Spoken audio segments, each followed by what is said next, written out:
Dans le prochain épisode de Plus belle la vie, Franck et Kalia doivent passer un test, tandis que Bilal et Nisma cherchent un endroit où vivre.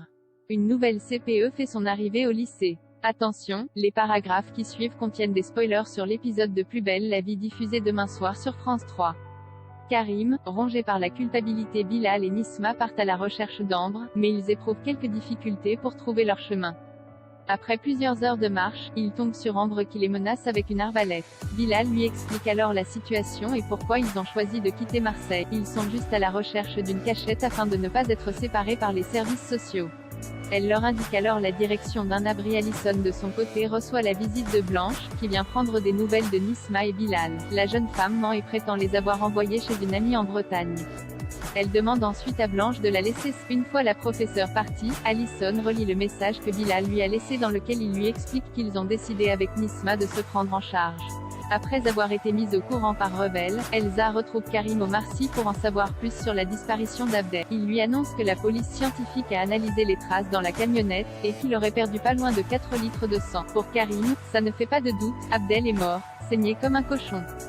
Il avoue alors à son ex-compagne qu'il se sent coupable. Il lui explique qu'il a replongé dans les affaires et qu'un homme à qui il a volé des parts de marché l'a menacé de s'en prendre à sa famille. Dévasté, il pense mettre fin à ses jours. Plus tard, Karim retrouve Moussa et le menace de son arme. Moussa lui propose alors de lui donner 20 000 € afin qu'il soit quitte.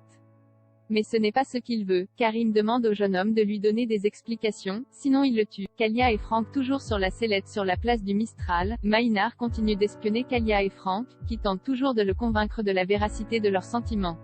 Maïnar les approche alors pour leur donner une convocation pour un entretien croisé. Il veut les interroger demain l'un après l'autre pour savoir s'ils sont un vrai couple. Laetitia propose de les aider à réviser comme pour un examen, mais ils ne sont pas du tout prêts. Elle leur conseille de potasser toute la journée. Alors que Franck révise à la terrasse du Mistral, Delphine le rejoint.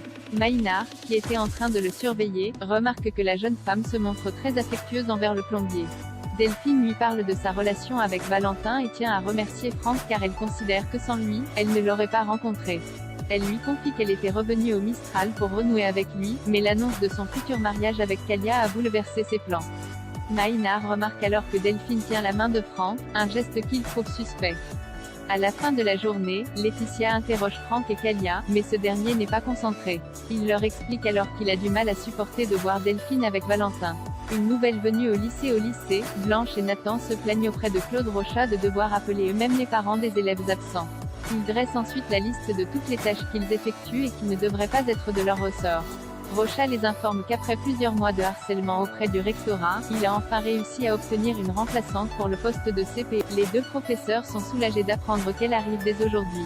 Mousse est le premier à faire la rencontre de la nouvelle CPE, Vanessa Léandri. Mais elle le prend pour un élève et le recadre sèchement. Rochat les rejoint et présente Mousse à la nouvelle. Il souligne que c'est le surveillant le plus apprécié du lycée. En présence de Rochat, elle change complètement d'attitude et devient mielleuse. Plus tard, alors que Mousse croise la nouvelle CPE dans les couloirs, celle-ci lui explique qu'il est nécessaire de mettre une distance entre l'équipe éducative et les élèves.